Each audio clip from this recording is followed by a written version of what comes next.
In Movies and Money today, the Lion King is ready to roar. Everything you see exists together in a delicate balance, while others search for what they can take. A true king searches for what he can give. Movie man Erik Childress is here with all the details. Hello to you, Erik.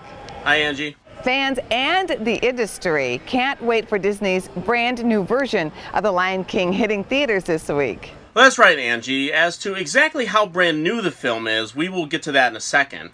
But this is definitely a big part of the summer that the film industry is hoping will boost the overall numbers to bridge the gap between 2018 and 2019.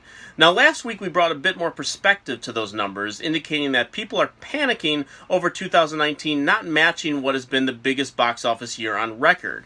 The Lion King is certainly going to help quash those stories a bit further, as well as tracking is suggesting an opening weekend around $185 million. I have been firm in my belief that this is going to be the second highest grossing film of the summer after Avengers Endgame, with over $500 million just in North America alone, and probably extending to no less than $1.3 billion worldwide.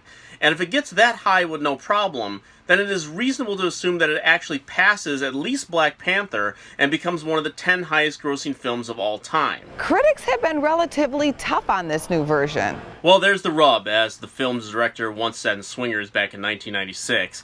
Jon Favreau is a long way from his screenwriting debut in that indie gem, and is now about to join the ranks of filmmakers who have two of the most successful films of all time, and I'm not even talking about his Iron Man films.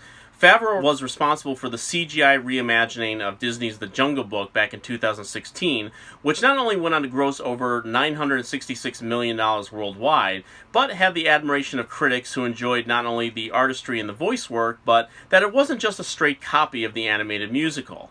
They are not saying the same thing about The Lion King, which I have heard described by many colleagues as a pointless scene-for-scene, shot-for-shot version of the 1994 film with little reason for existing other than to be another cash cow for the Disney empire. I heard the same thing, Erik, but fans are so excited.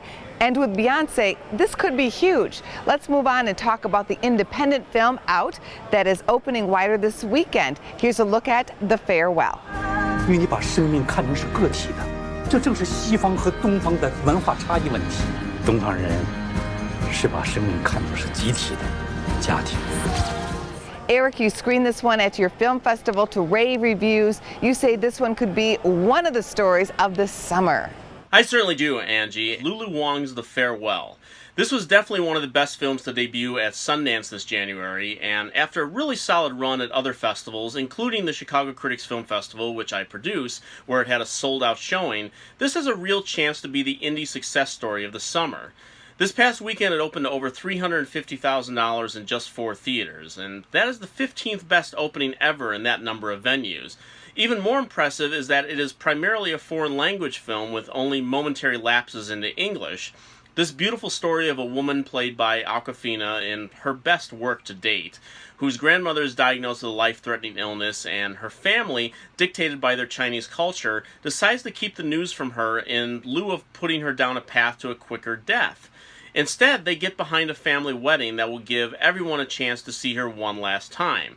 This is simply wonderful cinema that is going to make you laugh and most definitely cry, but as I keep promising, you will leave this PG-rated film with a great big smile on your face when it is over.